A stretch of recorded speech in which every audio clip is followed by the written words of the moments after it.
예,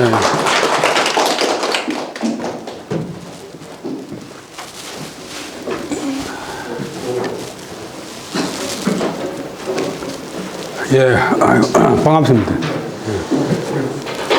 예, 오늘 제가 강의할 교재는 진주에서 태어나고, 우리 또 이 진주 향교에서 공부하고 한 호정하륜 선생 이분의 생애와 학문에 대해서 여러분하고 같이 한번 탐구해 보겠습니다. 그런데 요 근래에 뭐 용의 눈물이라든지 뭐 해가지고 이 태종 이방원 선생 해가지고 텔레비전 연속극 장편 연속극이 여섯 번 나왔는데 저는 텔레비전을 안 보니까 모르는데 한 6번 나왔는데 거기에서 아주 나쁘게 그야말로 강교하고 악질적인 그런 벼슬만 높은 그런 인물로 묘사되어 있는 모양입니다. 그래서 얼마 전에 한 10여 년 전에 그 단목에 계시는 진양하시 종친회 대종은 아니지만도 종친회 회장 하시는 분하고 하계동 전에 그 교장생하고 그분이 1926년생인데 근데 진주문화원장 지낸 그 김동열 그런 분이 있습니다. 그분은 1922년생입니다. 근데 같은 자리에 앉아서 김동열 그분이 뭐 열을 내가지고 그 하계동 직계조상은 아니지만도 집안의 선조인 하준에 대해서 막 맹비난을 하고 아주 나쁜 놈이라고 욕을 끌어붙는데 그 하계동 회장이 진양하시 종친회 회장이면서 한 말도 안 하고 그냥 그래 하면서 수긍을 하더라고요. 그래서 제가 생각할 때 16년 동안 정성을 했고 또 한데 아무리 그렇지만 그렇게 이 잔머리 권리가 아니고 그렇게 16년 동안 조선시대 관료들이 1,500명 되는데 그 사람들을 압도하는 그런 영의정이나 뭐 자의정 이런 자리에 오래 있겠나 싶어가지고 제가 퇴직하기 1년 전에 2016년에 이분에 대해서 본격적으로 한번 연구를 해봤습니다. 그러다 보니까 저도 이분에 대해서 그냥 단순히 뭐 정치가인 줄 알았는데 이분의 진면목을 알고서 저도 깜짝 놀랐습니다. 이분은 뭐 정치가인 것은 여러분 잘 알지만도 특히 태종 이방원의 그 힘을 받아가지고 1402년부터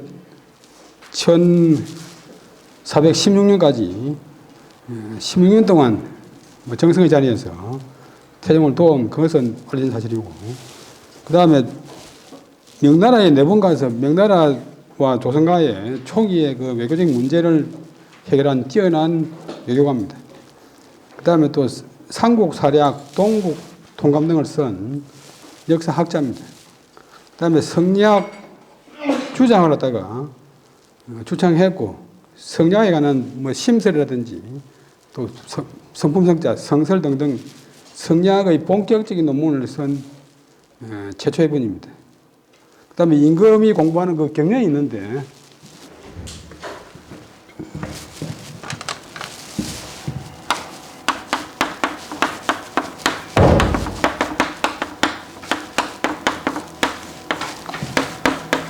자리연, 경서를 공부하는 자리, 임금이 공부하도록 하는 그 경련 제도를 말하는 분이고, 고려시대 과거 제도는 과거 합격자하고 과거 시험관하고 서성과 저장학을 맺어가지고 파당을 짓는 일이 있었는데, 그런 제도를 없애고 조선에 맞게 과거 제도를 다시 만들고, 그 다음에 또 관리 한번 합격하면 뭐 발령받으면 공부를 안 하기 때문에 현직에 있는 관리들을 공부시키는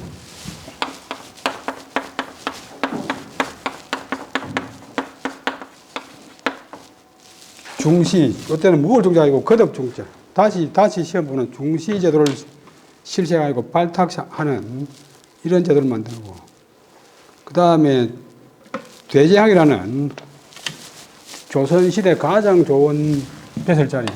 영의정 10명 농업보다도 대제학 1명이 더 좋다라는 그런 말이 있습니다.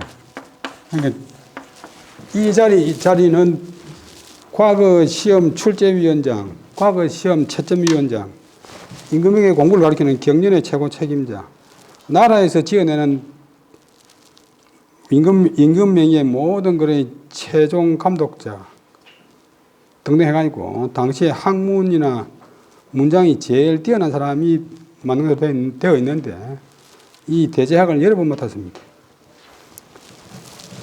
또 그 태종이 세상 떠난 이후에 세종대왕에 해가지고 태종의 묘정 종교 사당에 배양되어 있습니다. 그 다음에 또 그 경제적으로도 화폐의 유통, 저화의 사용을 딱종이 저, 딱나무 저, 돈화, 지폐란 말이죠. 지폐의 사용을 그 당시 금전 유통 안 되는데 지폐의 사용으로서 물물 교환을 대신하자 이런 건의를 한 분이고, 또 지방 간의 그 학정, 폭정에 시달리는 백성들에게 직접 하소연할 수 있는 신문고를 만들자.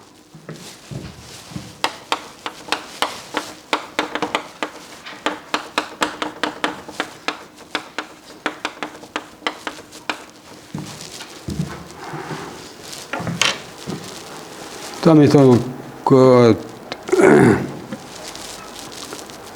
개인 신분 표시라는 호패제도를 만들자. 이런 것도 다 이분이 주장한 것입니다.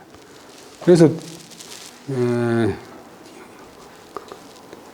고려는 초기에 이제 왕건이가 집권을 했는데, 집권할 때는 왕건이가 전국의 그 호족들, 군대를 가진 호족들을 다 규합해가지고 정권을 잡았지만도 정권을 잡고 나서 다스릴 수가 없어요.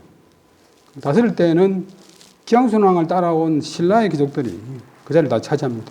근데 이 사람들은 국가 민족의 별 생각이 없고 왕실을 중심으로 왕에게 아첨하고 자기 집안, 자기 아들, 사위, 조카 이런 사람들 관직에 등용시키는 경향이 강했는데 이것이 후대로 갈수록 점점 더 심해지고, 또 이 문이란 것은 나라 세우는 데는 필요하지만 나라를 세우고 난 뒤에는 우왕거립니다. 역대 모든 왕조가 보면 앞시대 왕조의 장군들이 세력이 커져가지고 다음 때의 왕조를 새로 만듭니다. 여러분이 잘 아시는 삼국지 보면 되면 한나라 말기가 되면 조조가 한나라 장군이다가 조조 아들이 한나라를 대신하고, 또 조조의 위나라는 또 위나라 장수던 사마이 집안에 의해서 대체되고, 사마이가 세운 진나라는 또 진나라의 장수인 유유라고 하는 사람이 또 대신하는 등등, 이 무가 나라 세우는 데는 필요한데 나라 세우고 나면 그만 골칫거리고 우한 덩어리입니다. 그래서 무를 천시하고 멸시합니다. 그래서 고려도 이제 처음에는 왕건이는 무인 출신이지만도 무를 멸시하고, 고려대는 무과도 거의 안 봤어요. 그러다가 1170년 잘 아는 여러분들이 정중부의 난에 일어나는데 문신들이 다 죽여버립니다. 그 이전에 역사 자료가 싹 없어졌습니다. 그 이후로 이제 지방의 신진사대부, 그래서 몇 분 말씀드렸지만도 지방 향리에서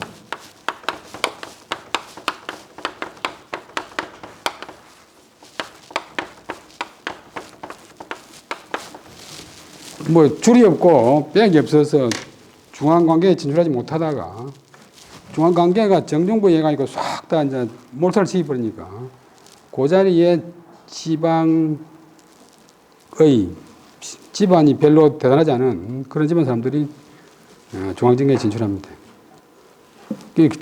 진주에는 이제 진양 강씨는 고려전기부터 강민심 장군이 있어가지고 이미 우뚝한 집안이지만도 그다음에 하공진 그런 분이 나왔지만도 그 뒤에 중간에 심의하다가 고려 후기에 와서 아주 덕세를 합니다.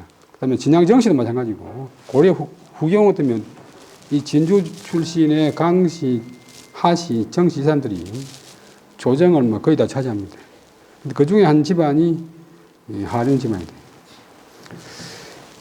근데 이 하륜, 이제 우리나라 사람들은 역사를 요즘 학교에서는 거의 안 가르치고 텔레비전을 보고 우리나라 역사를 배우기 때문에 텔레비전 연속극은 한 30%는 진짜고 70%가 가짜배기입니다. 어떤 것은 99%가 가짜배기 됩니다. 예를 들면 대장금 구는 여자가 있었다고 하는 거 한 줄 이야기가 있는데 그래서 연속극을 썼고 허준 군은 동의보감의 허준은 자기 할머니가 산청사남이라고 하는 이야기가 있다고 그거 하나 가지고 막 동의보감 연속극이 여러 번 됐습니다. 그래서 이것을 텔레비전 역사를 갖다 너무 믿는 것이 오늘날 우리나라의 또 다른 하나의 역사 왜곡입니다. 그 다음에 요즘 이 컴퓨터에 보면 왕조실록이라든지 유명한 분들의 문집이 다 번역되어 있고 검색이 되는데 검색하는 사람을 조사해 보니까 99명이 번역문을 검색하고 나머지 1%가 이제 원문도 한번 보더라. 100명 중에 한 사람이 원문 보더라. 근데 번역문 그건 이제 일반 사람이 보면 다 맞는 거지만도 그것도 그야말로 오류 투성이라고 보면 좀 과장된, 오류 투성이라고 보면 과장됐고 오류가 적지 않아가지고 결정적인 순간에는 큰 문제를 일으킵니다.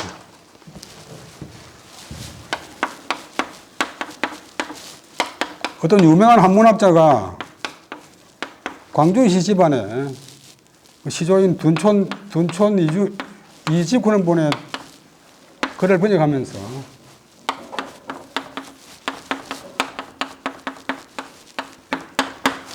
이분은 효자가 돼가지고 신도니한테 쫓겨가지고 생명의 위험을 느낄 때도 자기 아버지를 얻고서 다녔어요. 그런데 이 부자가 이제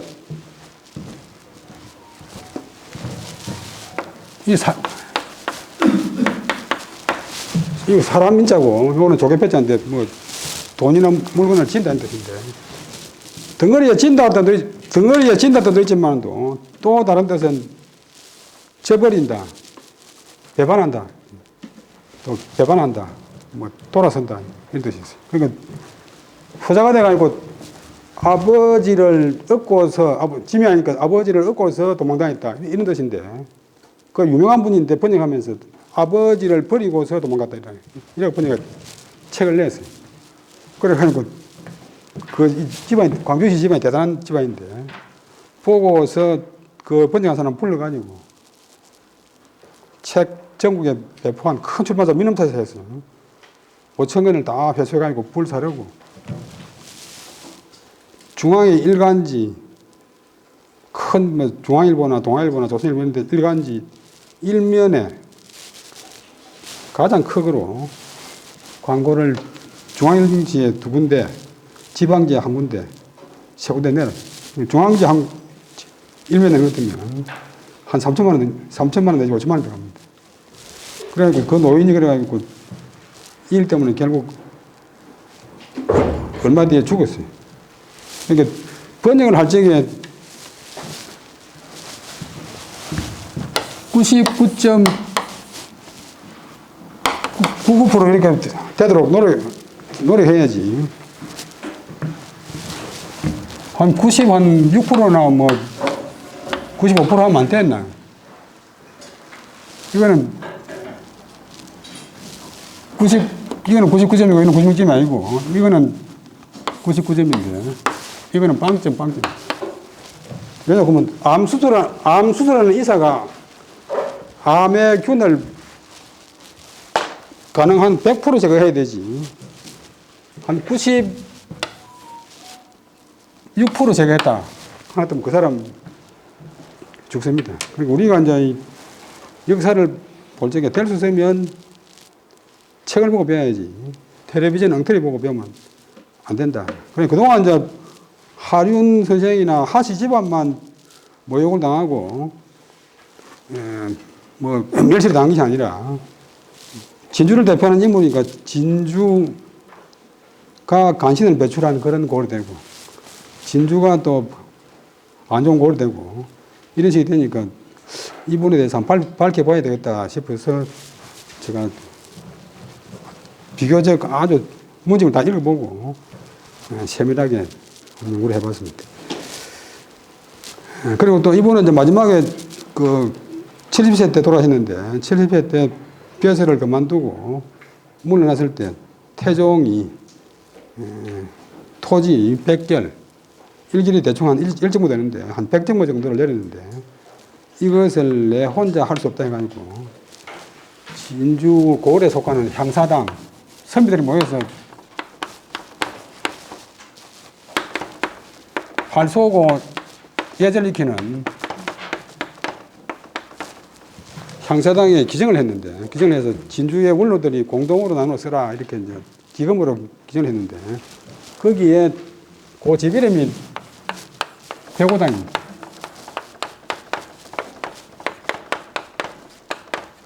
백오동 나무가 있었단 말인데, 근데 이 집은 없어졌고, 지금은 요 백오당 간판은 요 촉성로 안에 있는 그 하시들, 그 하구영 선생 그 제각에 남아 있습니다.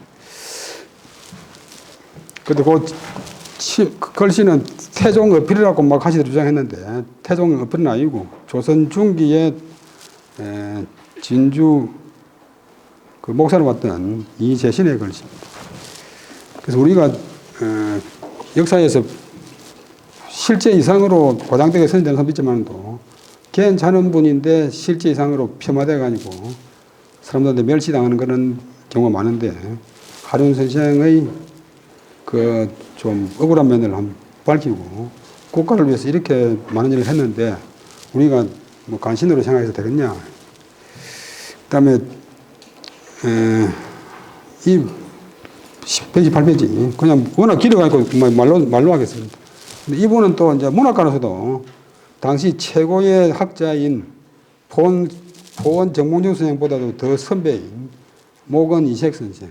이분이 당시 최고의 학자입니다. 그리고 유학을 우리나라에 뿌리내리게 했습니다.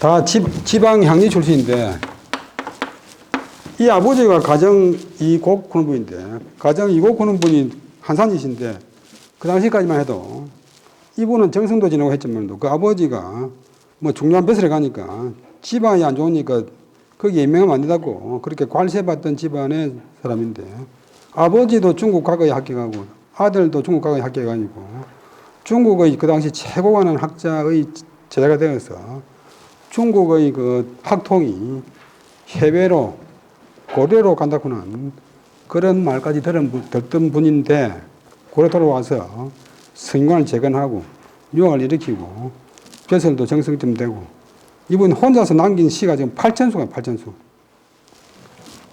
포원 정몽준 선생은 이분보다 한 10살 좀 아래인데 동방이학의 시조라고 하는데 정몽준 선생은 시 300편 말고는 다 없어지고 문집에 학문하고 관계된 것이 별로 없어요.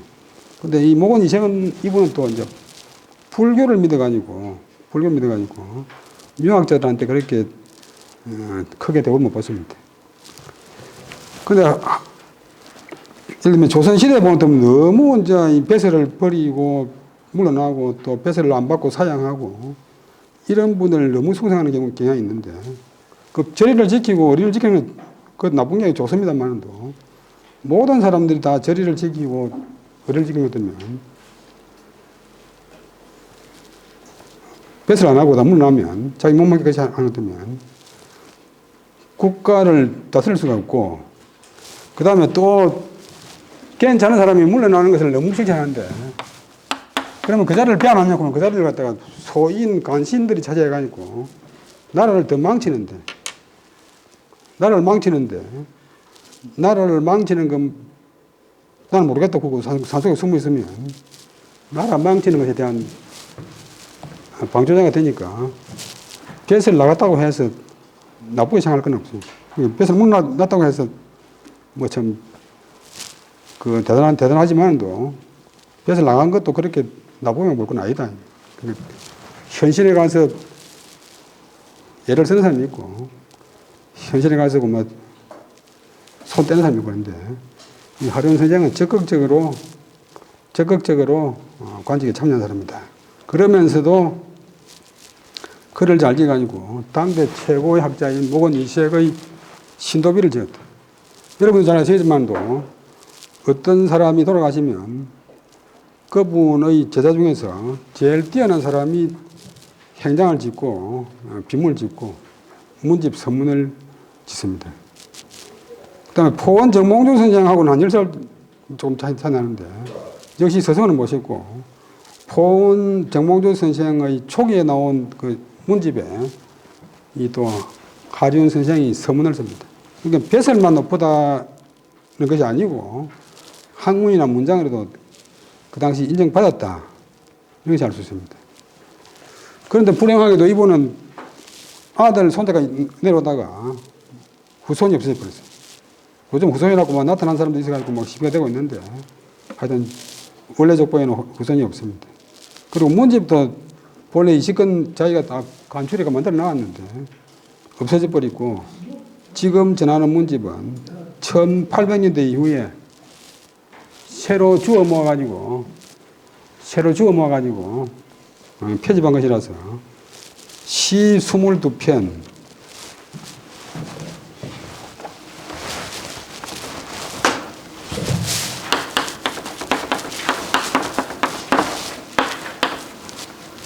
그다음 문장 48편 이거밖에 없어요. 그러니까 거의 한 대부분 다 없어지고 한 100분의 1쯤 남았. 그러니까 한국 한문학사 역사를 갖다 쓴 책이 몇 가지 나와 있는데 거기서 하룬에 대해서 지금까지 전혀 언급을 하지 않습니다. 그 다음에 129페이지 호가 호정이고 넓을 호자. 그 다음에 윤자는 중국에 있는 곤륜산 윤,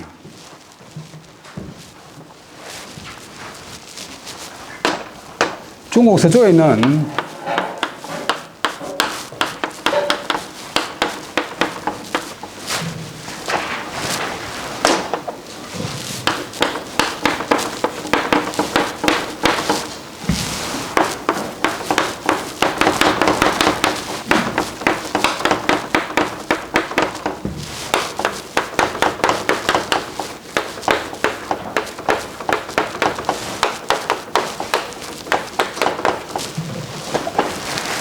곤륜산이 중국 서쪽에 있는데 중국 모든 산맥의 근원지입니다. 또 높은 산윤 되는데 이 높은 산에 올라가서 넓게 바라본다 그런 뜻입니다. 그래서 자가 대림인데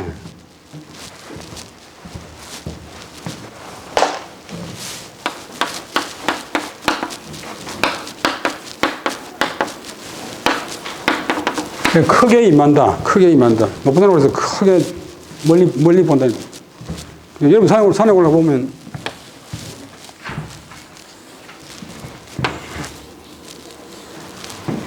여기 올라가서 뭐 힘은 들지만은도 보이는 것은 얼마 안 됩니다. 여기 올라가면 조금 힘은 더 들지만도 보이는 게 조금 넓어지. 여기 올라가면 천하가 다 보인다. 크게 임한다. 그러니까 본래부터 뜻을 크게 잡았다. 1347년 조선이 건국하기 45년 전에 태어났어요. 그래서 본래는 진주 태어났고 진주 혹은 진양하시고 고려 후기에 고려 전기도 가운데 있지만도 주로 고려 후기에 크게 현달한 그런 집입니다.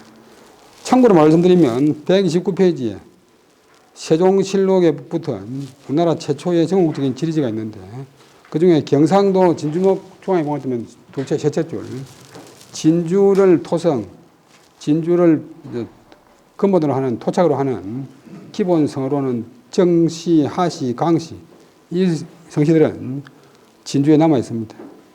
그런데 소시는 원래 진주 소시인데 본관이 지금은 진주는 아무도 안 살고 전라도 부안 등지에 좀 사는데 고려 때는 대성이었다고 합니다. 옥종에 뭐 정성모가 이래서 있다고 하는데 뭐 기록에는 별로 안 남아 있어요. 그래서 정시도 이제 중간에 아주 옛날에 역사를 모르기 때문에 시조가 한 8번 내지 11번, 하시도 3가지, 강시도 2가지 있습니다. 이 하공진의 후손이고 또 이분들은 이제 실암공파구고 또 다른 한 분들은 하진군의 후손인데 이분은 배설이 사직이니까 사직공파.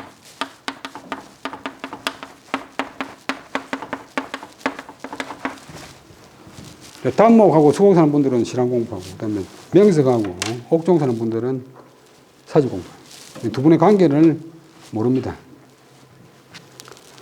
그다음에 이 조선 전기에 고려 후기 조선 전기에 진주를 중심으로 하는 그 하시, 그다음 강시가 더 대단했고 강시, 특히 그다음에 정시 이런 분들이 워낙 인재가 많이 나와 있고 한때 월화산화 반조정군입니다.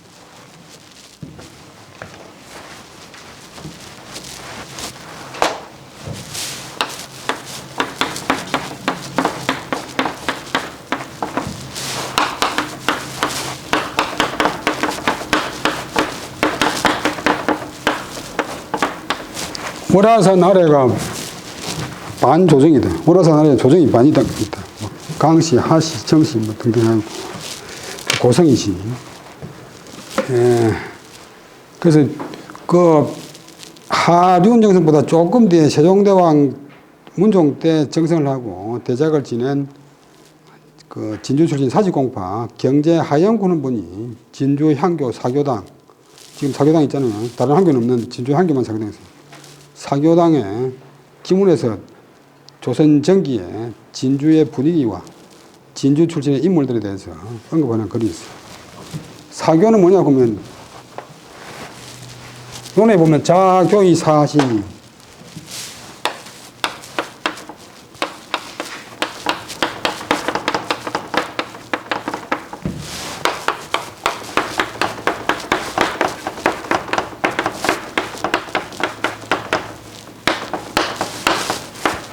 문행 중심이라면 공자께서는 4가지로서 가르쳤는데 문장, 꼭 문장만 아니고 학문, 예절, 지식, 그다음에 행은 행실, 행동.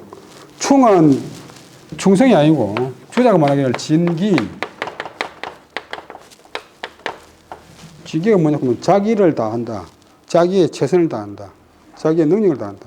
충은 자기한테 최선을 다하고 신은 이제 믿을 신자인데 사람 말이니까 말한 대로 한다. 신실하다. 신의가 있다. 신용이 있다. 그러니까 여러분도 사람 사귈 때도 신이 없는 사람은 언젠가는 배신하잖아요. 신. 요 4가지로서 가르쳤다.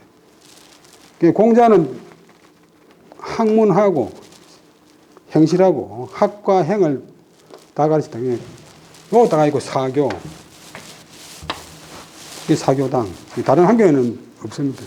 요 기문을 하륜 선생의 후배인 진주 출신, 이분은 남사 출신인데 그 당시에는 남사하고 덕전서이고 다 진주였습니다. 그 다음 저 남해 창성까지 진주고 고성, 영호, 하동, 북천, 옥종 다 진주입니다. 조선 말기 바뀌었는데 그럼 요건 한번 읽어보겠습니다. 진주란 고을은 지리산의 영수한가 남해의 전기가 노가 합하여 만들어진 곳으로 토지가 비옥하고 풍요롭고 인물이 번화하니 다른 고을과 비교할 바가 아니다.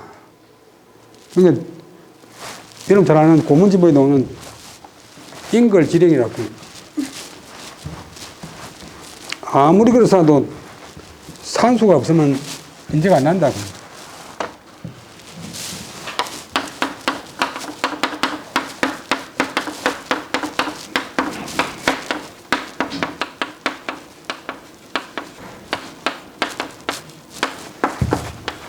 요거 이제 해석할 때 두 가지를 하는데, 토론할 때 인걸은 지령이라, 인걸이나 뛰어날 글자, 호을 글자, 사람이 뛰어나는 것은 땅이 신령스러워야 된다. 이렇게 이제 인걸은 지령이라. 그 왕발의 남산, 동안과 성문에 놓은 글자잖아요. 그렇게 하는 해석이 있고, 두 번째 해석은 이는 걸하고 지는 영하다. 그곳에는 사람은 걸쳐놓은 사람이 많고 땅은 지세는 영험스럽다. 이렇게 해석하는데 결과적으로는 거의 같습니다만 위대한 인물, 유명한 인물이 태어나는 데는 이 좋은 산이나 좋은 강이나 좋은 시내가 있지 않으면 안 된다. 뭐 과학적으로 봐도 내일 지리산 천왕봉을 보고 사는 사람하고 조그마한 자기 앞에 몇 등만한 산 보고 사는 사람하고 다르잖아요. 큰 강을 보고 자는 사람하고 도랑물 보고 자는 사람하고 다르듯이.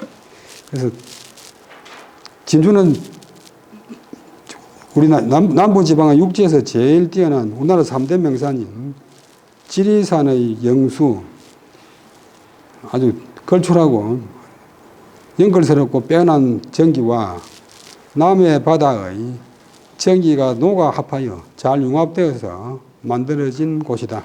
남쪽으로는 바다가 있고 북쪽으로는 지리산이 있다. 이런 곳이 잘 없어요.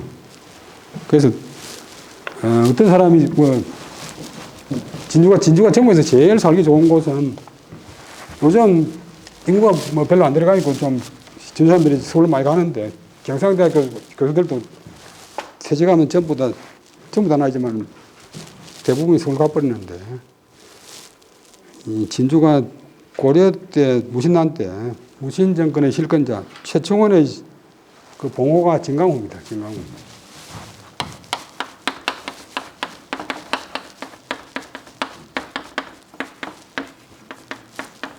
지금은 뭐 최충원이라고 나쁘게 이야기하지만도, 우리 전두환 대통령 지금 나쁘게 이야기하지만도, 전두환 대통령 그때 대통령 할 때는 당군 이래의 최고 통치자 샀다가 지목하고 돌아서 가지고 뭐 광주 사태에 원흉을 샀는데, 최충원은 그 당시로서는 뭐 거의 시시한 고려의 아들 임금된 것보다 못하지 않았어요. 이 사람은 자기 시급지가 진강인데, 진강이 진주의 별칭입니다. 단속사가 전국에서 제일 큰 절인데 이 최식을 원차리를 그 최충원이가 그 당시 최고 실권자니까 자기 시급제가 되면 거기서 나는 산물은 국고로 안 들어가고 자기 집으로 들어갑니다. 그러니까 골라보니까 전국에서 제일 좋은 데가 진주더라. 그다음에 이등체는 이제 경북 성주인데, 경북 성주는 공민왕의 그 왕비, 우리나라에서 온 노국공주의 시급지가 경북 성주입니다. 그래서 다른 고을과 비교할 바가 아니다. 근데 공부라는 것은 아무리 그래서도 경제적인 뒷받침이 안 되면 안 됩니다. 여러분들 뭐 잘 아시겠지만도 옛날에 시골에서 가난해가지고 학비가 없어가지고 애를 학교에 안 보내는데, 학교에 안 보내면 학비도 안 될 뿐만 아니라 또 무슨 일이냐 보면 일꾼 하나를 버린다. 그 애가 학교 가버리면 일꾼이 하나 없어졌는데 그 애를 학교 안 보내고 집에서 일시키면 일꾼도 하나 버리고 학비도 안 되니까 가정경제에 두 배로 더 되니까 학교에 안 보냈는데. 그런데 어느 정도 경제가 돼야 되는데 진주가 경제가 된다. 송나라 때 학자가 주자나 정자 놓은 것도 송나라가 이 국제무역도 하고 문물교환을 많이 해가지고 경제가 일났기 때문에 주자나 정자가 나왔다. 끝까지 진주는 이제 산소의 지세가 좋고 물산이 풍부하다. 그러니까 내가 일찍이 들으니 은열공 강민첨 선생이 원래는 무인이 아니고 문인입니다. 문과급제입니다. 향교에서 공부했다고 하는데 그 공적이 협격하다. 그러한 쪽의 침략을 여러 번 물리쳤으니까 그 이후로 인재가 더욱 번성한데 건고에 가까운 옛날 이분은 조선 초기 사람이니까 문경공 강문보 우리 선조 진양하시 사직공파 원정공 하집 본래 발음은 접인데 노제자인데 전선 모마대가 아니고 집. 그 다음에 의사대부 하윤원 이분은 실안공파. 그 다음에 청천군 청주도 진주고 하을지 물까지 있자 참찬 정을보 진양정시 중이고 조선 초기 이후로 문충공 하륜 우리가 다른 모양이고 그다음에 문정공 정이오 이분도 대단한 분이고 이분이 이제 하륜하고 정이오 이 두 분이 거의 다 조선 초기에 제도라든지 법률 뭐 왕실의 또 규모 이런 것을 다 이제 정비한 분인데 정이오 이분은 그 아들이 바로 충장공 정분인데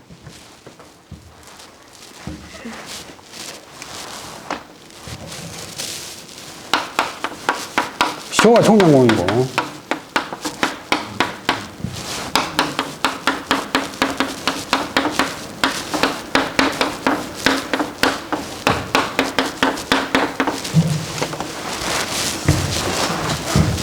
그런데 이제 사람이 참 살다 보면 참 운수가 있는데 위에 나오는 경제하연은 단종이 즉위하기 바로 전에 세상 베렸어요.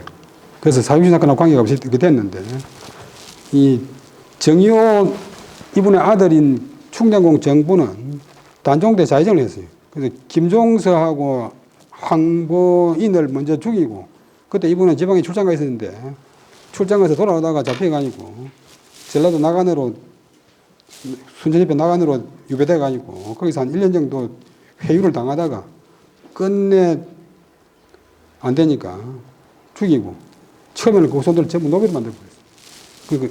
그러니까 집안이 그만 풍부학생이 돼버리고. 그래서 그 아들 때문에 이 정의호 그런 분의 문집도 다 없어져 버리고 역사에서 살해되게 되었는데 조선 말기 일제 때 와가지고 다시 문집도 만들고 합니다. 양정공 하경복은 하륜 선생 집안인데 조금 그랬어요. 이분은 이제 세종대왕 때 김종서 이전에 북쪽을 개척한 이런 분들인데 다 무인이 아니고 문인입니다. 이런 분들이 진주의 한교에서 공부한 뛰어난 사람들이다. 문학이나 무예로 모두 당시에 이름을 날렸다. 강민첨, 하경보 이런 분들이 문과 출신인데 문무 겸변해가지고 이름을 날렸다. 그 다음에 고려 말기에서 조선 초기까지는 진주는 인물이 많이 나오고 물산이 풍부한 곳으로 널리 알려져 있다. 그런데 이민나라 때 진주가 극심한 피해를 당하고 많은 백성들이 외놈들한테 죽고 또 전쟁이 휩쓸려 가면 물산이 싹 다 없어지고 책도 없으니까 황폐가 됩니다. 그러다가 여러분이 잘 아시는 1623년 뭐가 있습니까?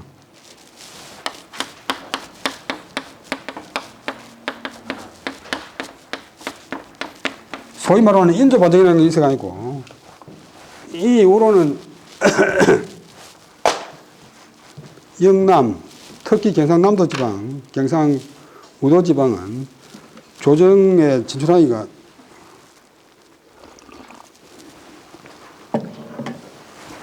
극도로 어렵게 됐습니다. 그러니까 서인들이 주도해가지고 남명의 제자격인 북인들을 다 몰아내 버렸습니다.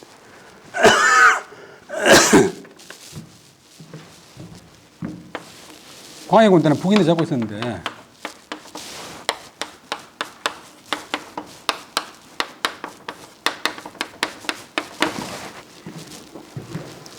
서인들하고 경북 지역의 남인들, 서인들이 한 70%, 경북 지역 남인들이 한 30% 해가지고 주로 경남에 바탕을 둔 북인들을 다 몰아내버리니까 그 이후로는 경남 지방 특별한 지방 몇몇을 빼고는 인재가 안 나옵니다. 그 다음에 그래서 조선 초기에 쌍매당 이첨 그런 분도 진양 평이랑 글에서 자기 문집에서 진양은 우리나라에서 물산이 풍부한 곳이다. 이 골에서 난 인물로 도덕이 풍부하고 문장이 대단하여 나라에 도움이 된 사람이 많이 있다. 그 당시 첨서 밀직사사 하대림 이후 요직을 맡고 있는 사대부들을 이루 다 기록할 수 없다. 그래서 하대림은 하륜의 자니까 하륜이고, 그 다음에 하연이 있고, 뭐 강맹경, 강희맹, 강희한 이런 사람들도 본래 다 진주 사람들입니다. 그래서 이런 진주가 인조번역 이후로는 판서 한 사람 안 나오고, 뭐 뱃설에 과거에 합격해도 뭐 오품육품에서 못 먹고 말았습니다. 그래서 이것은 고려 성종 이후로 130페이지 진주 향교에서 유교 경전을 교육하여 국가적인 인재들을 길러낸 그 경고를 밝혔는데 결국 인재는 교육이 아니면 안 됩니다. 교육이 아니면 아무리 돈이 많아도 교육을 해야 되는데 그 당시 고려 말기 조선 초기에 진주 향교가 전국에서 교육을 제일 잘했다. 여러분들의 선배들이 전통을 잘 세워놨어요. 여러분들도 열심히 공부해야 진주 향교의 전통을 갖다가 망치지 않습니다. 또 출세한 사람 가운데서 그냥 자기 개인의 뭐 부귀영 하나 누리고 안일만 죽으면 안 되고 국가 민족에 기여한 큰 공을 세워야 됩니다. 그런 사람 가운데 한 사람이 호정하륜이다. 그러니까 공부라는 것은 또 이제 혼자 되는 게 아니고 그런 분위기, 집안의 분위기, 지역의 분위기 그런 것이 또 중요한데 당시 진주가 공부하는 그런 분위기가 되었기 때문에 이분은 일찍 출세가 있고 47년생인데 14살 때 국자감시, 성균관 입학시험 거기에 합격해서 진주 향에 들어가서 공부합니다. 그 다음에 19살 때 문과에 합격합니다. 조선 초기에 조선시대 과학의 합격자가 한 2만 명이 되는데 이 바닷가 뭐 부산 동네 같은 데 큰 곳, 그 다음에 창원 뭐 이런 데 보면 울산 뭐 이런 데 보면 과학 합격자가 거의 없어요. 토교생 집안 같은 뭐 한 동네에서 30명 나오는 그런 경우가 있는데 이게 얼마나 분위기가 중요한가 알 수 있다. 조선 전기에는 진주 독학의 학교자를 많이 배출했는데 조선 후기에 가면 이런 정치적인 이유 때문에 합격자가 아주 줄었대. 그 다음에 이때 과거학과 하면서 목은 이색과 초원 이인복이 시관이었는데 고려 때는 시관이 되면 자동적으로 합격자의 서성이 됩니다. 목은 이색은 당대 최고의 학자고 초원 이인복은 학문으로는 목은 이색보다 조금 더 손색이 있고 또 이분도 또 불행하게도 문집이 남아있잖아요. 그렇지만 당시 집안으로 봐서는 이조은의 손자고 요즘은 역사에서 나쁘게 평가하는 이인임의 형님입니다. 이분들이 호정을 한번 보자 바로 인물로 여겼고 그래서 호정은 목원과 초원을 당시 학계에 융합계에 어떤 분들이 있는데 서성으로 섬기게 됩니다. 이것도 이제 학복 중에 학복. 여러분들이 학교에 들어갔는데 요즘은 교수나 선생을 선택하는 게 아니고 어떤 학교 들어가서 그 선생을 만나잖아요.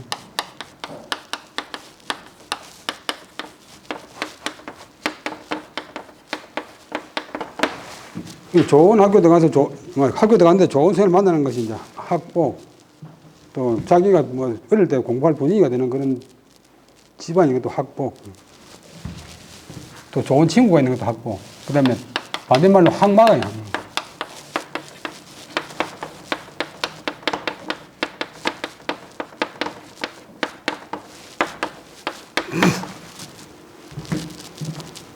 공부 못하게 하는, 공부하려고 하면 몸이 아프거나, 뭐 집이 망해버리거나, 또 나쁜 친구가 계속 예로미거나, 하여튼 집안 뭐 우환이 생기거나 이러면 이제 학문의 마귀, 학문의 마, 학문의 아군. 저도 이제 좀 세근이보다 일찍 나가지고, 국민학교 3학년 때부터 한 집안을 이겨보겠다고 이제 우리 할머니하고 만날 좋은 학교 보내달라고 이렇게 갔았는데, 그래서 중학교 한 1학년까지는 공부 엄청 열심히 했어요. 근데 중학교 1학년 겨울막 되니까 그때 키가 좀 컸는데 계속 술 먹으러 가고 다른 동네 싸움하러 가자고 데려오는 친구가 3명 있었는데, 그 조저녁에 대문을 딱 잠가놔도 대밭을 통해 들어가니까 또 문을 두드리고, 그게 맛을 들으니까 나중에는 이제 찾아오면 또 안 찾아오나 싶어서 좀 유혹이 됐어요. 그리고 고등학교 때 가서는 이제 오대간동 이야기 안 하고 싹 숨어버린대, 마찬가지로. 근데 어찌 찾았는지 그 애가 또 찾아왔어요. 그래 또 마산에서 두드려 맞지 말라고 씨름 선수들을 소개해 줬는데, 그 애들이 보니까 전부 깡패 앞잡이래. 그래 또 이사를 했는데 또 찾아와요. 그게 이건 학복이 있습니다. 여러분들이 진주에 태어나가지고 진주 한개 오는 것도 학복의 일종입니다. 그 다음에 또 그래서 이분은 자기 동생의 딸 진리를 갖다가 하륜하고 결혼하게 합니다. 그래서 자기 하륜의 부친 조부는 다 진주 관내에서 결혼했는데, 자기는 국가 그 당시 제일 좋은 집안의 사위가 됩니다. 그 다음에 죽천양하고, 그 다음에 밑에 보면 1370년 지제고가 되었다. 지제고는 지는 알지자는 이제 관장한다, 제는 짓는다, 그 다음에 고는 임금의 말씀, 이 사람이 아래 사람한테 고하는 말, 지제고 보면 임금을 대신해서 임금의 담화문을 짓는 사람, 그 당시로서는 가장 문장에 뛰어났다고, 문장과 글씨에 뛰어났다고 인정받은 사람입니다. 그러니까 대제학은 이제 총책임자고,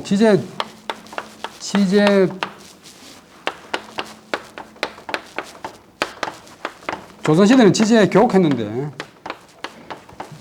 교서를 짓는 사람, 교서를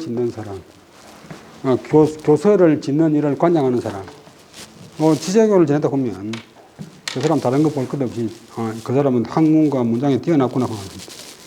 그 다음에 이 지제교를 계속 맡았습니다.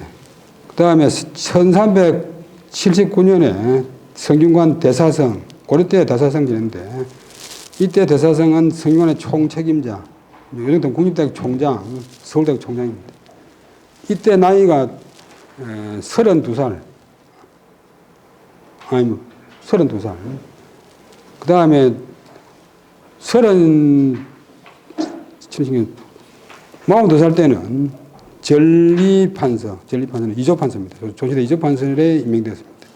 그 다음에 이분은 또 외교가로서 뛰어났는데, 1384년에 명나라 산신 주탁이 왔습니다. 근데 이 영접을 갖다가 호정이 하고 돌아갈 때 이분이 이 사람은 호정한테 감당합니다. 당시 고려 조정은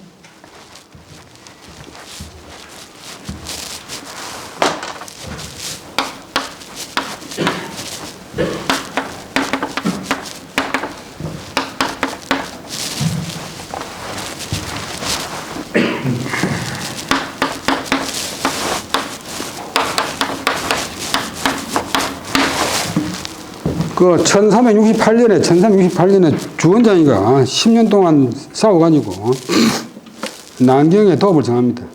그래서 원나라가 본래 서울이 북경인데, 대도가 북경인데, 원나라를 북경 바깥으로 밀어냈어요. 원나라가 멸망한 게 아니고, 저 북쪽으로, 몽고 쪽으로 도망을 갔습니다. 그래서 북원이라 원나라가 남아있어요.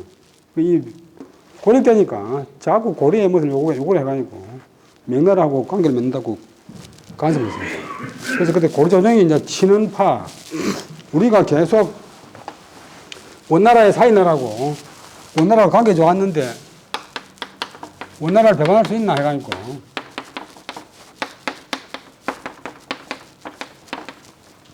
지금 시대가 어떤 시대인데, 원나라는 망한 나라고 진언해다. 원나라가 필요 없고, 새로 돋아나는 명나라를 섬기자. 대표적인 것이 최영 장군, 또 하륜 선생의 처갓집 처백부인 이님 이런 사람들 다 이제 친원파입니다. 고려 우왕도 친원파고, 그 다음에 진명파는 이성계, 정도전, 정몽주, 하륜 이런 분들이 친명파입니다.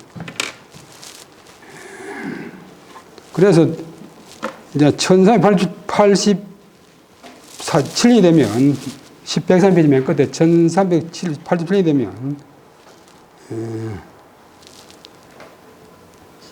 폰, 정몽주, 도원, 이숭인, 통정, 강계벽 등과 함께 원나라의 관복 그리고 명나라의 관복을 건의해가지고 명나라의 관복을 입습니다. 이제 완전히 명나라를 지지하는 친명파가 승리했는데, 친명파가 승리하는 것은 나중에 조선 건국을 암시한다. 10분간 쉬다 가겠습니다. 10분간 휴식. 그 다음에 아까 말씀드린 대로 친원파하고 친명파하고 싸웠다 했는데, 당시 최고의 실권자하고 군사권을 가진 최영은 친원파입니다. 최영은 요동정벌을, 이성계는 요동정벌 따라갔다가 중간에서 회군을 했지만도, 이 하륜 선생은 이성계보다 더 과감하게 최영이 요동정벌 계획하고 출정할 때부터 반대해가지고 안 된다고 반대했어요. 그러니까 최영 장군이 실권자니까 귀양을 보내버립니다. 그런데 얼마 있다가 위화도 갔는데 여름이라서 장마도 많이 치고 활도 다 늘어지고 하니까 이성계가 거기서 반란을 일으켜서 돌아오는 게 위화도 해군인데, 위화도 해군을 하니까 호정은 이성계하고 더 가까워지고 이성계의 신임을 받고 정계에 다시 복직합니다. 그 다음에 1392년에 고려가 망하기 직전에 마지막 임금 공양왕한테 주자의 인자에 대한 풀이한 글, 인자설구는 있는데, 이 성리학, 유학의 핵심입니다. 이것을 뽑아가지고 병풍을 만들어서 그 당시 임금인 공양왕에게 자기 임금으로 수양하는 근본으로 삼도록 했습니다. 그러니까 이것은 조선이 주자학을 국교로 삼아서 보급하기 그 이전에 이미 주자학의 중요성을 알았고, 또 조선이 주자학을 중시하는데 호정의 노력이 컸다고 생각할 수 있습니다. 그 다음에 1392년에 음력 7월 달에 개성에서 이성계가 즉위해서 조선 왕조가 열립니다. 처음에는 이태조는 중청도 계룡산으로 천도할 계획을 하고 공사까지 시작했는데, 호정하고 그다음에 정도전이 강력하게 반대해서 1394년에 한양으로 천도를 합니다. 그 다음에 1396년에 그 앞에까지는 정도전이하고 사이가 좋았어요. 하륜 이분은 처음에 이성계가 조선을 하려고 할 적에 반대파에 섰는데, 정도전의 설득으로 이성계를 지지하게 됩니다. 그런데 1396년에 정도전이가 명나라 태조 주원장에게 보낸 표문, 황제한테 올리는 글을 갖다 표문이라고 하는데, 표문 내용 중에서 문장이 마음에 안 들어가니까 주원장이가 화를 내면서, 주원장이가 무식군이 아니고 어릴 때 화를 냈기 때문에 자기 문집이 있고 그를 잘 알았어요. 그러니까 역사상 사람은 많이 죽었지만도 이 임금의 아이디어로서, 자기 자신의 아이디어로서 문물 제도를 정비한 거의 유일한 왕입니다. 그래서 중국 가서 제가 있으면서 1994년도에 주원장이 문집이 있길래 자기가 안 짓고 뭐 옆에 아래 사람들이 지어가 있고 만드는 것이겠지 하고 이제 제가 이해해서 중국 교수한테 주원장이가 문집이 있던데 자기가 지을 수 있나 보니까 북경사문대학 교수가 깜짝 놀라면서 지을 수 있지. 자기 젊을 때, 어릴 때 그 선임을 했기 때문에 한문을 잘할 수 있다. 근데 정도전이가 지은 글이 그거 주원장이 비위를 거슬린 게 아니고 주원장이가 걸진 놈을 잡아오라. 정도전이가 다 걸려들었는데 정도전이가 겁이 나서 막 아프다 고가 자기 고향으로 내려가 버렸어요.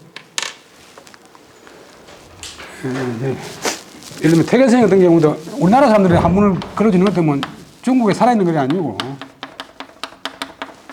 문장을 보고 글을 배우기 때문에 이 실제 쓰는 말하고 많이 다른 게 많습니다. 임금 보고 너희자를 쓰니까 중국 황제가 임금 보고 어디에 너희자를 쓰느냐고 막 화를 내니까 우리나라 사신이 시경에 보는 것 같으면 임금을 보고 천자를 보고 너희자라는 글자를 쓰지 않았습니까? 그러니까 야 이놈아 말하라고 하는 것은 시대에 따라 바뀐다. 주나라 때는 그래도 지금 안 된다. 그 정도전이 이제 주원장의 비위를 거정하고 직접 딱 정도전을 잡아오라 했어요. 정도전이 도망가 버렸는데 그때 이제 이 하륜 그런 분이 자기가 가겠다 하고 그다음에 그걸 잘하는 권권이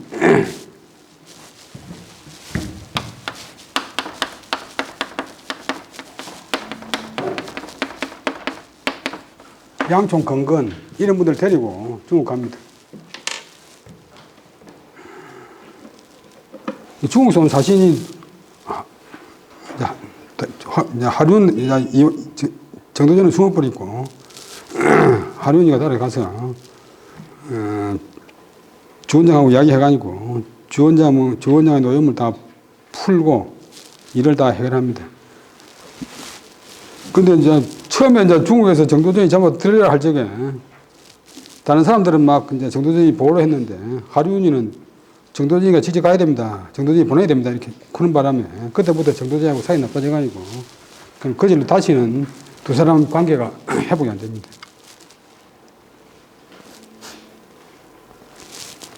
그래서 그 당시에 이제 주원장의 노용을 푼다고 하는 것은 국제적으로 엄청난 큰 문제를 해결했다. 그 다음에 1398년에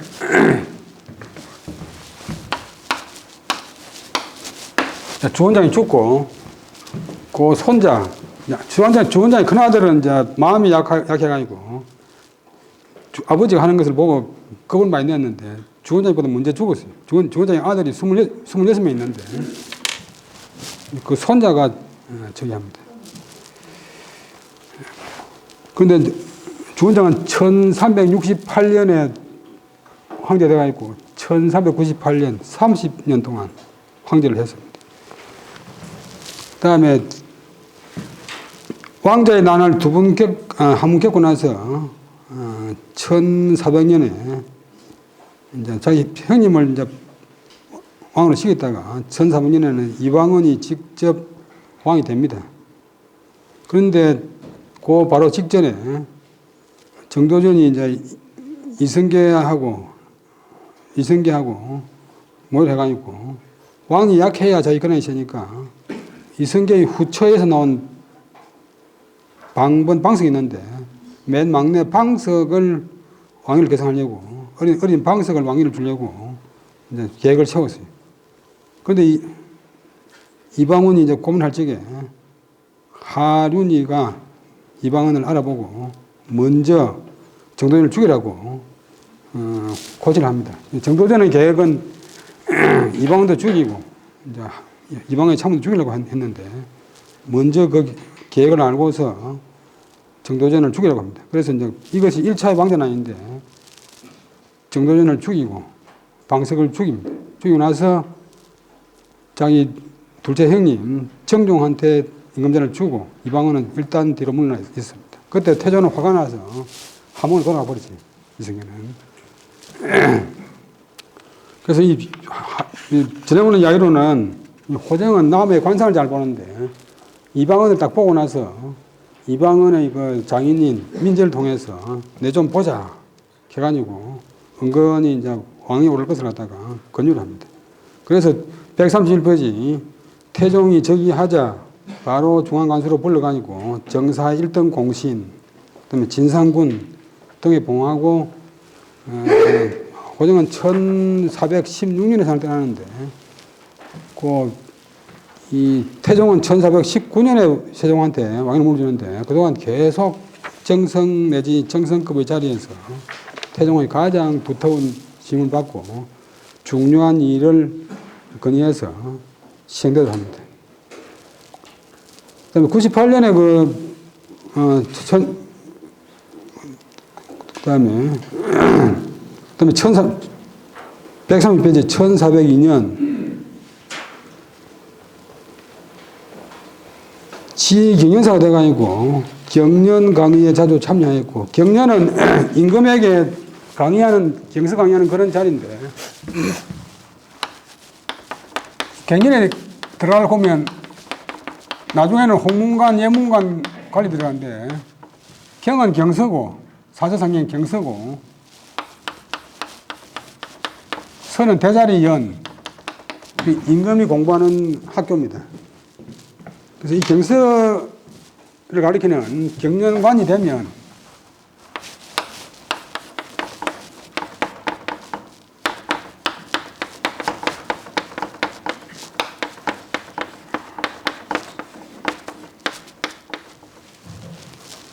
임금을 만날 수 있는 기회가 제일 많아요. 임금 선생이니까. 그래서 세종대왕 같은 경우에는 아침 먹기 전, 아침 먹고 나서 오후, 저녁 하루 4번씩 이제 강의를 듣는데 경영관들은 인경논청입니다. 경서로 인해서 정사를 논한다. 앞부분은 뭐 논어나 맹자나 중용 성인을 강의하고 뒷부분에 가서는 논어에 나오는 이야기를 가지고 현실 정치를 논합니다. 기신이 정이면 불정이 행하고 기신이 불정이면 수령 불정이라고 합니다. 그 몸이 그 자신이 바르면 명령하지 않아도 시행되지만도 그 자신이 바르지 못하면 비록 명령해도 시행되지 않는다. 이런 구절이 있는 것 같으면 지금 임금님께서는 국민들한테 백성들한테 검소하라고 구면서 임금님은 매 끼마다 소고기, 돼지고기, 양고기, 막 닭고기 찾고 옷도 화려하게 입고 이러면 검소가 되겠습니까? 이렇게. 그러니까 자리가 아니고, 전도 말하지만 권력은 자리가 아니고 거리라고 말했는데 임금을 자주 만날 수 있는 자리이기 때문에 경영관이 대단히 중요하고 임금의 생각을 바꿀 수 있다. 근데 이 경영관에 임명되었고 경연의 제도를 많이 바꿨다. 그 다음에 1401년에는 자명공신 1등이 되고 태종을 왕에 올리는데 1등 공신이고 그다음에 과거를 총괄하는 지공거, 바칠공 들거, 과거가 공거인데 지방에서 인재를 추천하면 나라에서 등록한다. 공거. 그래서 지금 알지는 맞는다. 알아서 처리한다. 도지사 할 때 지자가 알지자가 아니고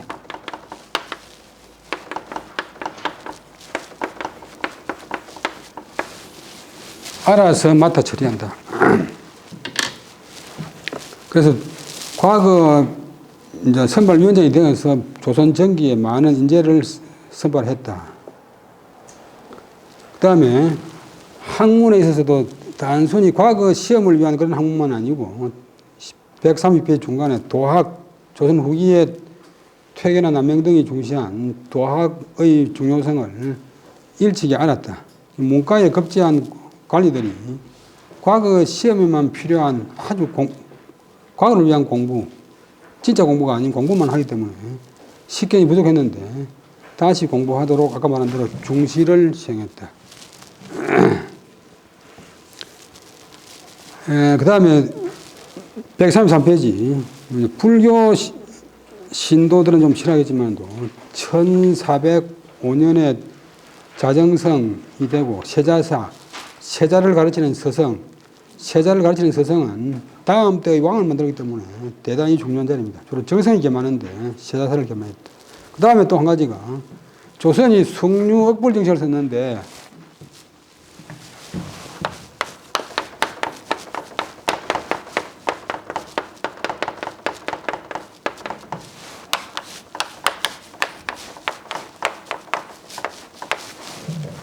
유교는 숭상하고 불교는 억제한다 했는데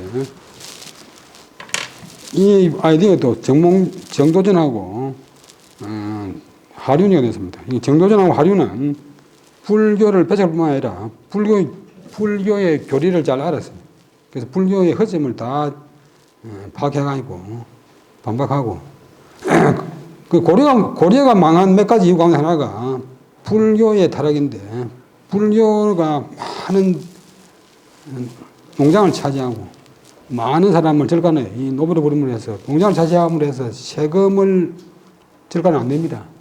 세금을 안 내고 그 다음에 많은 그 노비를 소임을 해서 병력 모집에 막대한 제한을 초래하고 이 불교 세력들이 또 정치가들하고 결탁해가지고 정치를 좌지우지하니까 고려 사회가 혼란하게 되는데 불교가 큰 요인이 되었고 그 다음에 이제 유교하는 사람이 볼 적에는 불교하는 사람들이 생산에 종사하지 않기 때문에 이제 그야말로 이단화, 조선시대는 이단화라고 했습니다. 지금은 그런 거 아니지만도 다른 갈래, 다른 길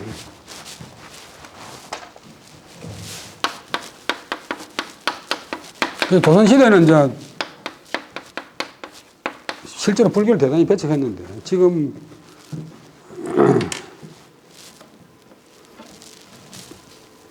이 호정 하륜 그런분이 절간의 토지와 노비를 다 몰수해버립니다. 몰수하고 133페이지 밑 위에 보면 그럼 1306년에 각 고월 조선시대의 참고로 말해드리면 360개 고를 합니다. 그러면 한성에 오보에서가 있고 365개인데 지금 남한에는 234개의 향교가 있으니까 234개 골 남아있는데 한 골에 절간 2개만 남기고 싹 다 부셔버립니다. 조선 말기에 이제 유교가 폐가 심하니까 대원군이 서원하고 사상을 합쳐가지고 47개 남기고 다 없애버린 것 같은데 그리고 그 토지를 전부 몰수해가지고 성윤관이나 향교에다 줍니다. 성윤관 향교 다시 채우도록. 그리고 노비는 다 관노비로 몰수해버리니까 유학자들이 아주 통쾌하게 생겼는데 불교 믿거나 불교를 좋아하는 사람들은 배척하고 그 다음에 또 성녀들을 전부 신분을 갖다가 처음대로 만들어버립니다. 그래서 1993년도에 중국 교수가 와서 전국 불교사에 가가지고 중국은 10년 동안 문화대혁명 때문에 불교가 탄압받다 보니까 우리나라 불국사 교무부장하는 선비가 중국으로는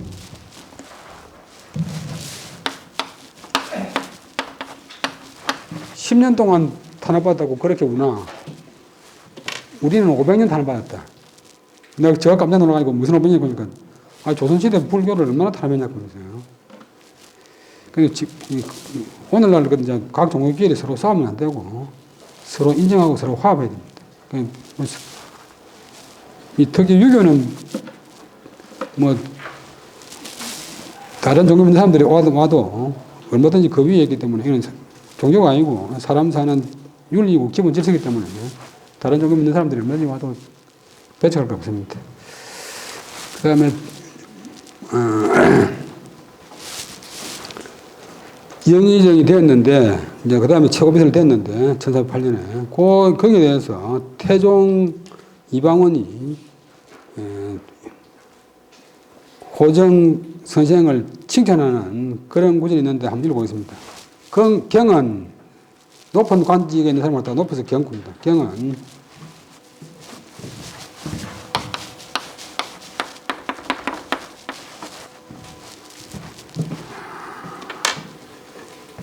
타고난 자질이 명민하고 133페이지 중간에 학술이 정밀하고 그 다음에 보는 바가 바르고 매우 우뚝이 높고 견문이 바르고 높고 지키는 바 지조가 굳어 확고함을 뽑을 수가 확고하여 뽑을 수가 없어. 들어와서 내직에 들어와서 정책을 개진하면서는 반드시 바르게 하고 이익됨을 다 말하며 나가서 정사를 시행하면서는 외직에 나가서는 반드시 정밀하고 자상하게 하였소. 일찍이 힘을 다하여 사직을 안정시켰고 또 정성을 다하여 천명을 도왔소. 국가의 운명을 도왔대. 그대의 크나큰 업적을 가상히 여기어 다시 동명을 하고 여러 관료들의 우두머리가 되게 하여 나의 다스림을 돕게 하였소. 이게 실록에 나오는 그런 내용입니다.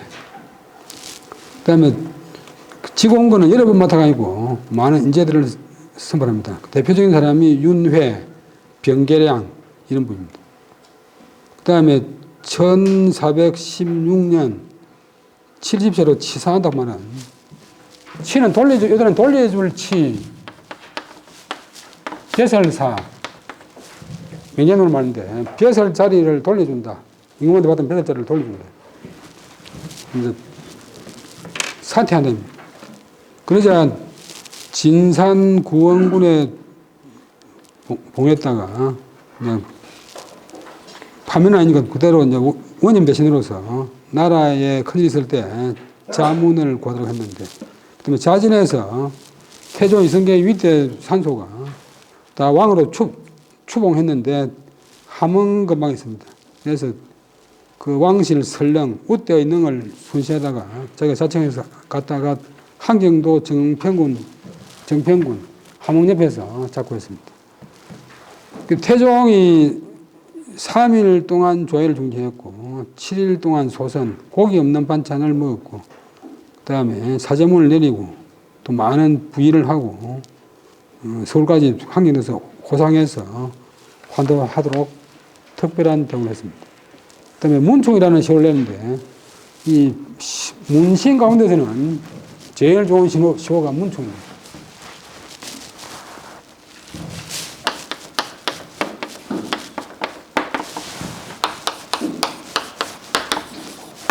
그 다음에 무신 가운데서는 제일 좋은 시호가 이순신, 김시민 등 충무고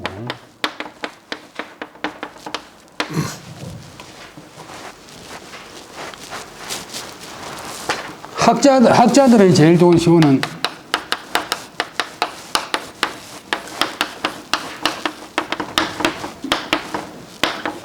뭐 문정이라고 그러는데 오늘 이제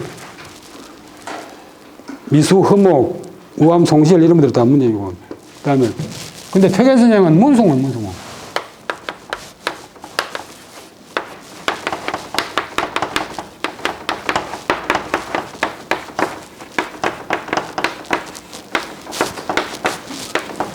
별거 아닌 거 아니냐 그러면 문자는 주다의 시호가 문공이고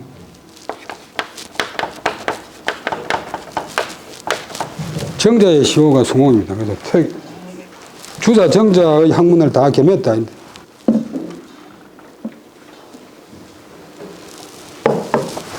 율곡선생은 시호가 문성공인데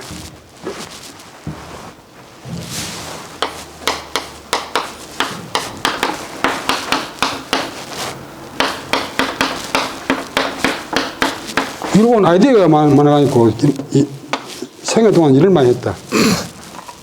남영선생은 문정공이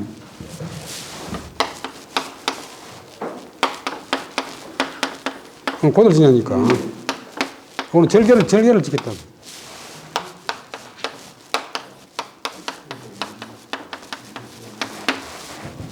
그 시호를 보면 대충 그 분의 인격이나 학문 경향을 알 수 있다. 문충의 시호를 받았다. 그 다음에 사제문은 임금 명의로 내리는 제문인데 본래 이제 2품 이상 되는 국가의 공이 있는 분에게만 내리는데 임금 명의로 직접 관리를 파견해서 제사 지냅니다. 그래서 태종이 거기서 당신은 나의 팔다리이고 나라의 주춧돌이다. 그다음에 고명 정대한 학문을 발휘해서 높고 밝고 바르고 큰 학문을 발휘해서 나라를 빛내는 웅장한 문장을 지었고 충신후중 두텁고 무거운 재질로 세상을 경륜할 큰 정신을 만들어내어서 그다음에 4번 영의정이 되어 국무총리를 4번 하여 기획을 잘하고 또 결단을 능히 하여 예측한 것에 빠뜨린 것이 벌써 왕자의 나이 2분이 나가지고 처음에는 배다른 동생을 추대하려고 하니까 배다른 동생하고 정도전을 죽였고 그 다음에 1차 승리해가지고 1400년에 같이 이제 정도전을 죽인 동복 형님이 이 방관 그런 사람이 또 임금을 하려고 하니까 그래도 제가 한 것이 2차 왕자 나이인데 전부 다 이 하륜 그런 분이 미리 기밀을 알아내가지고 선수를 치도록 만들어서 태종 이방원이 임금이 되게 하는 그런 공을 세웠습니다.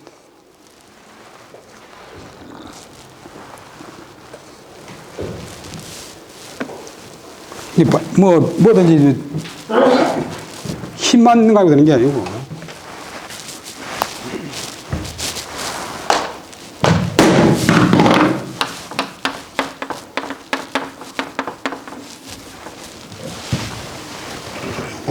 쉽게 말하면 무력, 재력, 권력에다가 때를 맞춰야 돼요. 때를 맞춰. 그러니까 예를 들면 쉬운 예로서 슈퍼 가고 제일 비싼 라면 사왔는데 불을 잘못 떼버리면 맛이 없잖아요. 그러니까 요 근래 보면 정승화 그런 분이 전두환 수도사 경비사령관 왔다가 비밀 누설하기 전에 동해 사령부로 보내버렸으면 됐겠는데 비밀 누설 돼가지고 당하듯이. 그러니까 이 시기를 잘 타는 분이 고정인데 이제 그런 것을 가지고 이제 간신히 간악하니 이렇게 이제 몰아붙인 겁니다. 그다음에 지금 이제 당신이 죽고 나니까 지금부터 큰 일에 임하여 큰 의심을 결단하고 목소리와 얼굴빛을 변치 않고서 나라를 반석처럼 편안한 데다 두는 일에 있어 나 태종은 누구에게 기대하겠소? 당신이 가고 나니까 이런 일을 할 사람이 없다. 해서 보면 문장도 뛰어나고 인품도 뛰어나고 경륜도 갖췄고 정책도 잘 세웠고 또 최고관직 영의정으로서 역할을 잘 했다. 그래서 태종 이방원이 이제 1401년부터 19년까지 나라를 잘 다스리기 때문에 그 다음에 세종이 찬란하게 문화의 꽃을 피울 수가 있었다. 만약 세종이 골치 아픈 일이 많이 생겼으면 한글 창제하고 과학 발달이고 국방력 강화하고 있는 것이 될 수가 없다. 이제 세종대왕이 업적을 세운 것도 어떤 면에서 보면 호정의 공적도 크다. 그래서 세종대왕이 자기 아버지를 갖다가 종묘에 모시고 거기 배양할 인물로 호정을 올립니다. 그래서 동시대의 사람인 양촌건건이 호정의 훈업, 공훈과 업적, 명망이 태산처럼 높다고 극찬을 했습니다. 자기도 참 정성급인데 한번 보면 이렇습니다. 영상의 높은 자리 백관에 뛰어났는데 영의정, 의정부 숭바 높은 뱃을 절백료 관료로 자고 통하는 거지.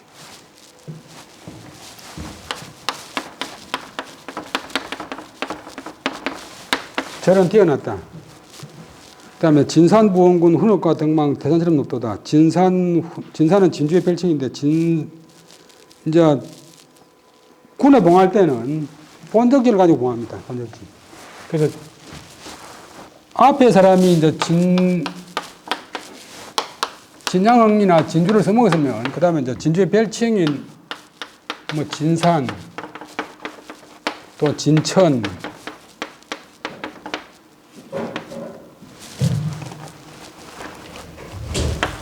또 진강 또 청천 이렇게 이제 진산부원군 공훈과 명망은 태산처럼 높네.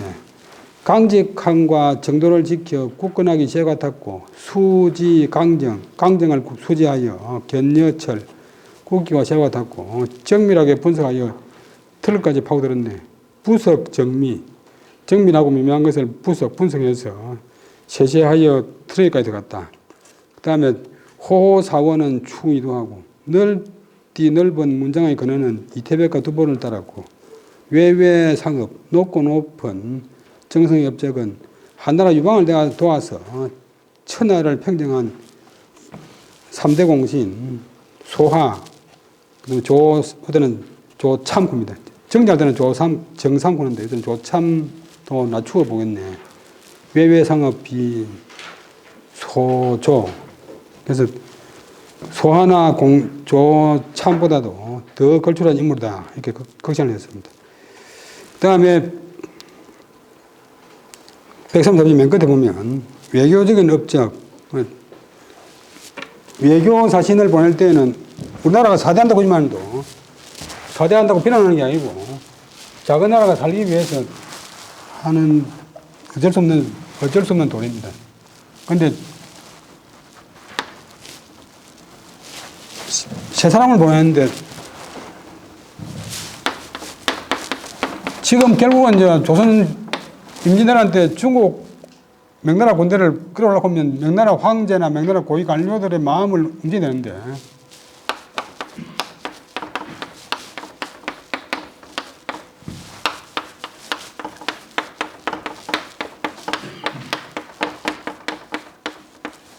정사는 이제 정성급, 부사는 장관급, 판서급, 부장관은 차관급 이하 하는데 이 부장관은 기록을 다 책임집니다. 그래서 중국에 보내는 외교 문서는 우리나라에서 그걸 제일 잘 짓는 성문헌 데서 이제 찍어가지고 고치고 해가지고 이제 임금 결제를 받아가지고 정사한테 줍니다. 그러면 이 세 사람이 중국 가면서 가는데 한 50일, 오는데 50일 걸리는데 가면서 jak마다 모여가지고 이거를 읽고 어떻게 하면 중국 황제의 마음을 좀 사로잡을까? 심리적으로 좀 감동을 시킬까? 또 생각의 변화를 가지고 이렇게 고민을 하면서 계속 고칩니다. 중국 황제한테 바치기 전날까지 고칩니다. 그러니까 엄청나게 공을 들였는데 그 당시 사신을 뽑힌다 그런 것은 오늘날 보면 별로 아니겠지만도 학문도 뛰어나고 문장도 뛰어나고 글도 잘 쓰고 인물도 뛰어나고 말도 잘하고 그다음에 인기응민의 능력도 뛰어나고 또 배짱도 좋고 그다음에 중국에 대해서 잘 아는 그런 사람을 보냅니다. 토요생에 한 번도 못 갔어요. 근데 이분은 네 번 갔잖아요. 허균이가 세 번 갔어요. 중국 사전을 워낙 잘 알고 글을 잘하기 때문에. 그래서 그 정도전은 조금 10살 선배인데 그 멀리서 안 가려고 했는데 이분이 자진해서 가가지고 명나라 황제를 설득했어요. 그 다음에 근근이라고 하는 분은 명나라 주원장이고 시를 주고 왔는데 명나라 주원장이 하고 시를 주고 받은 책이 있잖아요. 그만큼 시로서 또 명나라 황제를 사로잡았다. 요즘 그 풍산금속 사장이 미국 대통령하고 막 영국 여왕을 사로잡듯이 그런 능력이 있는 사람이 있어요. 그래서 대본 가서 조선의 국익을 대변하고 중국하고 명나라하고 우리의 관계를 정상화시켰다. 그 다음에 135페이지 시간이 10분밖에 안 남았는데 기품과 경륜 앞부분만 좀 보겠습니다. 그 다음에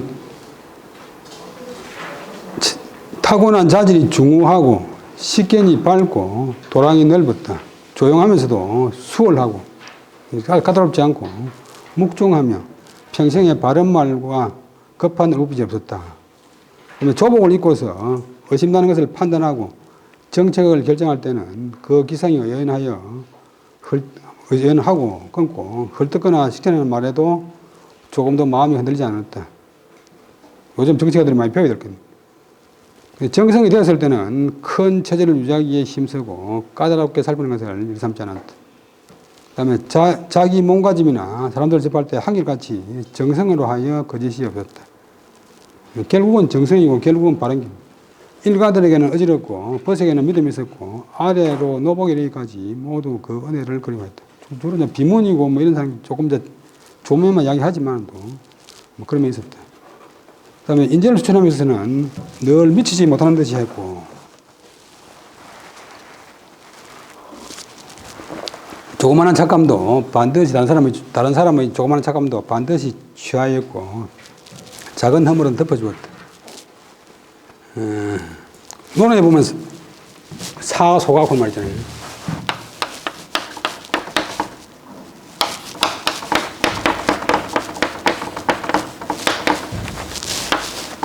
조그마한 허물까지 하고 이제 따지고 뭐 하나 되면 옆에 사람이 아무도 안 와요. 그 다음에 집안에 거치할 때는 살림에 신경 쓰지 않았고 사치를 좋아하지 않았고 잔치하고 노는 것을 즐기지 않았다. 그다음에 백성들의 고통성을 구제하려고 노력했고 나라의 중요한 일을 결정하는 데 있어서 조정에서 중추적인 역할을 했다. 여기까지만 하면 이제 정치가 안 돼. 그 다음에 이제 학자로서의 기능은, 이거는 실록에 나와 있는 기록입니다. 실록에 나와 있는 기록이니까 그렇게 이제 뭐 편파지거나 치우칠 정도로 진행한 건 아니겠는데, 천성이 글 읽기를 좋아하여 손에서 책을 놓지 않았다. 여러분하고 똑같은 사람입니다. 그 다음에 느긋하게 시를 읊조렸고, 잠자는 것과 먹는 것도 잊을 정도로 경사자집을 연구하지 않은 것이 없었다. 이게 거짓말 같지만도 여러분들이 조금만 더 노력하면 될 수 있어요. 우리나라 친척이 아니고 우리나라 사람 많이 죽이는 모택동이가 우리나라 사람 볼 때는 나쁜 점이만도 책을 좋아해가지고 장세가 7만 건인데 밥 먹을 때 반찬 한 가지만 홍소로라고 뭐 돼지고기 먹고 매운탕인데, 보통 이제 비서가 강신에 걷지 않으니까 비서발을 하는데 밥그릇을 한 4번 정도 대파입니다. 매 끼마다. 왜냐하면 책 본다고 해서 주성님 식사하셔야죠. 그러면 조금만 더 다 식어버려. 또 식사하셔야죠. 그러면 조금만 더 식사하셔야죠. 그러면 2페이지만 보고 또 식사하셔야죠. 그러면 2편만 보고. 그러니까 밥 먹는 것보다 책 보는 게 더 재미있다.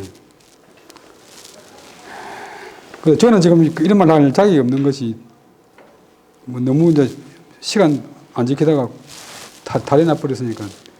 하여튼 밥 먹는 거 자는 것도 잊어버렸대. 그 다음에 경사자집은 경은 경서고 사는 역사책이고 자는 제자백과 학자들의 저서고 집은 문집이. 그 다음에 이 밖에도 뭐 다른 분야에도 통했다. 이거는 여러저러 하는 말인데. 그리고 이제 중요한 것은 조선 건국 이후에 아까 정이오 그런 분 전향정시하고 예학과 제도의 대부분을 갖다가 호정이 상영하시다. 경련제도, 과거제도, 신문고제도, 화폐제도 등등. 그 다음에 후생들을 건면하여 의리를 담론함에 있어 매우 즐거워하여 실천될 줄 몰랐다. 그 다음에 중국에 보내는 외교 문서와 문사들의 저술도 반드시 호정의 윤색, 교정과 인가, 허가를 거친 뒤라야 확정되었다. 그래서 태종 죽고 나서 태종실록 편찬의 책임자가 되었고, 그 다음에 중국에 보내는 많은 외교 문서도 이 호정이 지었어요. 그래서 그 당시 이제 유학계에서는 뭐 별거 아닌 인상 싶어 생각하기 쉬운데, 그 제자인 청양당 윤회가 그 제문에서 이렇게 얘기해놨어요. 제주는 왕의 보좌가 되었고, 학문은 유종으로 어떤이었습니다. 자기 선생이라고 유종 그런 거 되면 다른 사람이 가만히 있을 수가 없죠. 그러니까 융합에서도 어떤이었다. 그럼 시우는 시란 말이에요. 시에 능하여 세상에 우뚝이 있었습니다. 라고 하고 또 다른 제자인 변계량은 앞으로 백성들은 누구를 의지하며 우리 유도는 누가 맡겠습니까? 하니까 단순한 정치가가 아니고 유학에 조예가 깊고 업적이 많은 분이다. 그 다음에 학문과 사상. 조선 왕조가 유학, 성리학을 주창하기 이전에 벌써 성리학, 유학의 중요성을 알았다. 그 다음에 137페이지 보면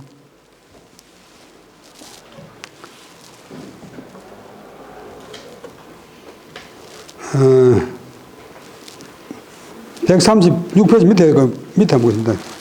동시대 인물인 권건이 칭찬하기를 유학의 큰 도를 들어 정대하게 살아가는 것이 여러 사람들보다 뛰어나다. 지도 이 상문, 지역한 도리를 이미 일찍이 들었고 정대하기는 제자, 여러 학자들보다 뛰어났다.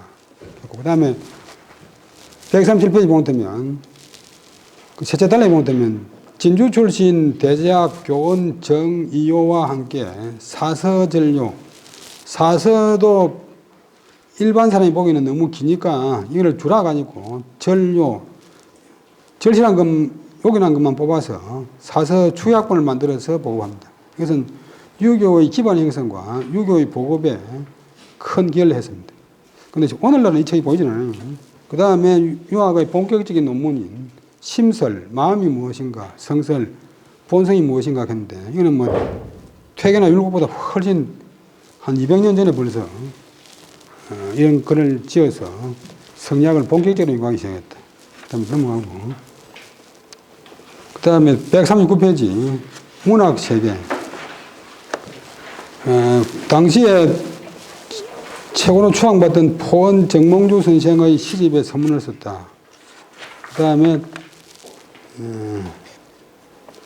그런 것은 그 당시 문학으로서도 벼슬이 아니라 문학으로서도 공이 되었다는 것을 알 수 있습니다. 그 다음에 140페이지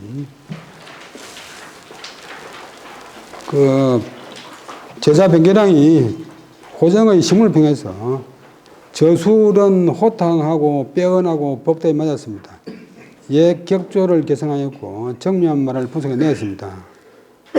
또 윤회는 만길 문장의 광념, 빛나는 불길은 하늘나라로 갔습니다. 라고 해서 대단히 칭찬했습니다. 그 다음에 호정집은 아까 말씀드린 대로 본래 20권으로 자기가 편찬했는데 그건 없애버리고 조선 1847년에 처음으로 진주 오방지에서 간행합니다. 그 뒤에 1940년에 지금 우리가 볼 수 있는 그 석인본 이 책으로 간행하고 이것이 일반적으로 통용합니다. 그래서 시 22수, 문장 48편밖에 없다. 근데 상소는 실록에서 뽑았어요. 뽑았는데 이 상소에서는 140페이지 맨 끝에 달라. 상소 중에는 가뭄으로 인해 올리는 상소에서 형옥, 형벌, 감옥의 억울함, 유일, 버려져 숨어져 있는 인재를 청구할 것, 법전을 잘 참고할 것, 나라다스릴 때 이것만 들으면 안 되고 어질고 후한 정치를 펼칠 것, 요송 같은 이상적 정치를 펼 것,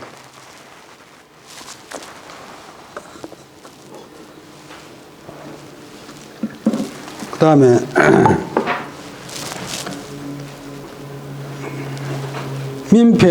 민폐를 제거할 것, 뭐 옥사를 정당히 처리할 것 등등 백성을 위한 그런 생각이 많습니다. 그런데 이분은 이제 서울차별에서는 서울차별을 강조했어요. 그거는 정도전의 할머니가 노비이기 때문에 정도전을 이제 타도하기 위해서 적서차별을 심하게 하자 그런 얘기입니다. 시가 22수 남았는데 주로 국가 개국을 촉구하는 시, 그 다음에 우리나라 역사를 읊은 시가 있고, 이 우리나라 역사를 읊은 시가 5수가 있는데, 133페이지. 이것은 우리나라의 간단한 문화사라고 할 정도로 우리나라 역사를 잘 요약한 그런 것입니다.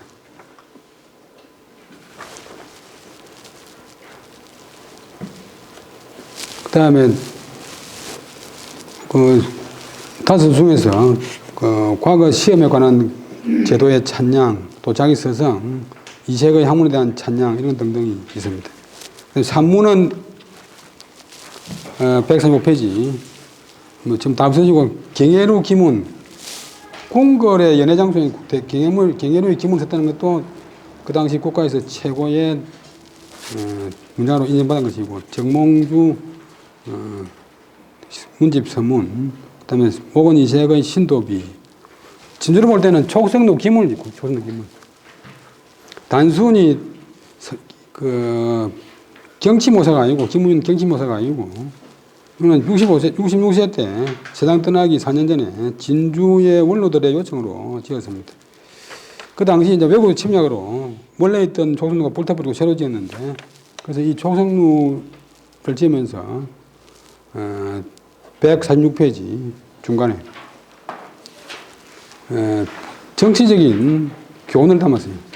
고을원들이 백성들의 생활을 침탈하거나 가혹하게 대해서는 안 된다는 교훈을 걸새고 담고, 촉성루 기문 속에 목민간이 갖추어야 될 덕목을 담았는데, 이 촉성루는 고을원이 잔치하고 노는 데서 해야 될 게 아니고 백성들하고 같이 올라서 같이 동락하는 그런 장소가 되어야 된다 하면서 그 기문을 지으면서도 거기에 문화적인 것도 담았지만도 역사적인, 정치적인 교훈을 담는 것이 중요하다.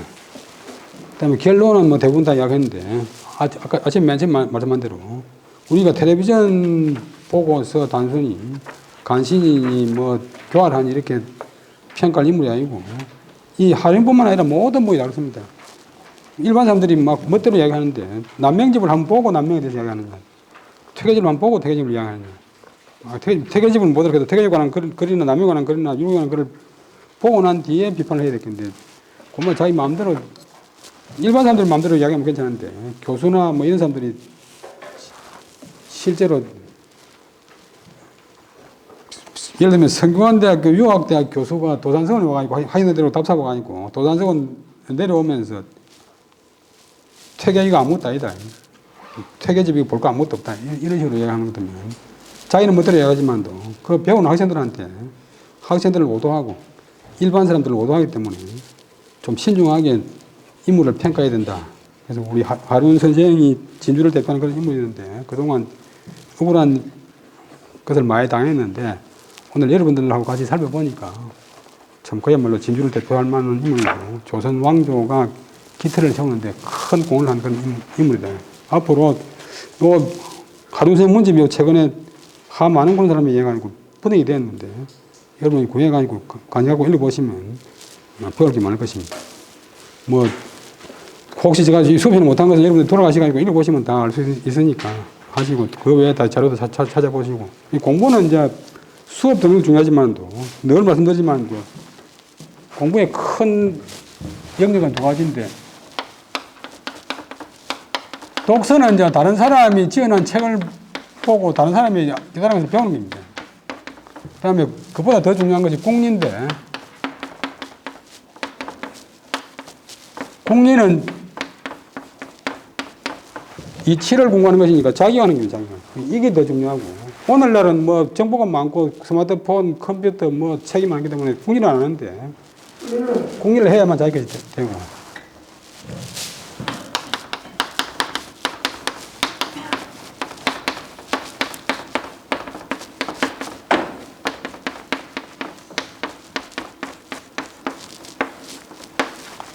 학문은 귀하게 여긴다. 자덕을 귀하게 여긴다.